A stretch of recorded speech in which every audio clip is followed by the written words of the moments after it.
Hi, இன்னைக்கான coding என்னன்னு பார்த்தீங்கன்னா குவாட்ரபிள்ஸ். அதாவது நம்ம வந்து 4 நம்பர் கண்டுபிடிக்கணும். இவங்க வந்து ஒரு டார்கெட் வேல்யூ குடுப்பாங்க. ஒரு அரேவும் குடுப்பாங்க. ஸோ அதில இருக்கிற எந்த 4 வேல்யூ வந்து ஆட் பண்ணா நமக்கு டார்கெட் வேல்யூ கிடைக்குமோ, ஐ மீன் அது எத்தனை வேல்யூவா வேணா இருக்கலாம். இப்போ ஒரு வேளை 8 நம்பரா குடுத்துட்டு ஃபர்ஸ்ட் 4 நம்பரு, அப்புறம் லாஸ்ட் 4 நம்பரு. ஸோ அந்த மாதிரி எத்தனை நம்பர் வருதோ அதை வந்து குரூப்பா ஸ்ப்ளிட் பண்ணி நம்ம வந்து ரிட்டர்ன் பண்ணணும். அவ்வளோதான் கான்செப்ட். அதை வந்து ஆட் பண்ணியும் காட்டணும். அது ட்ரூவா ஃபால்ஸ் அப்படின்ற மாதிரி. ஸோ இல்லைனா ஃபால்ஸு. ஸோ இவங்க வந்து பார்த்தீங்கன்னா ஃபர்ஸ்ட் எக்ஸாம்பிளில் வந்துட்டு பார்த்தீங்கன்னா 4 நம்பர் இல்லை, 2 நம்பர் எடுத்துட்டு முன்னாடி 2 0 இது பண்ணியிருக்காங்க. ஸோ அந்த மாதிரி கூட பண்ணலாம். ஸோ அது எப்படின்றத அப்படியே கோடிங்கில் பார்க்கலாம். வாங்க கோடிங்குள்ள போகலாம். ஸோ இங்கே வந்துட்டு பார்த்தீங்கன்னா ஃபர்ஸ்ட் அரேவை ஸ்டார்ட் பண்ணுறோம். ஸ்டார்ட் பண்ணிட்டு 2 லூப் இருக்குது. ஐன்னு ஒரு லூப் இருக்குது, ஜேன்னு ஒரு லூப் இருக்குது. அப்புறம் அதுக்குள்ளே வந்துட்டு பார்த்தீங்கன்னா நம்ம 2 பாயிண்டர் ரன் பண்ணுறோம். ஸோ இங்கே வந்துட்டு பார்த்தீங்கன்னா அந்த 2 வேல்யூ ஆட் பண்ணால் நமக்கு டார்கெட் வேல்யூ கிடச்சிதுன்னா அது வந்து டேரெக்டாக நம்ம ரிசல்ட்டில் ஸ்டோர் பண்ணுறோம். சப்போஸ் இல்லைனா எந்த இடத்துல லெஃப்ட்டில் பார்க்குறோம், லெஃப்ட் சைடில் கம்மியாக இருந்துச்சுன்னா லெஃப்ட் சைடில் இன்க்ரீஸ் பண்ணுறோம்.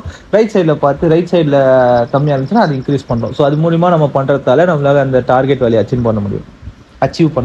ஸோ அவ்வளோதாங்க. அதுதான் முக்கியமாக கன்வே பண்ணணும்னு நினச்சேன். இந்த மாதிரி நிறைய வீடியோஸ் பார்க்க மறக்காம ஃபாலோ சப்ஸ்கிரைப் பண்ணிக்கோங்க. And also video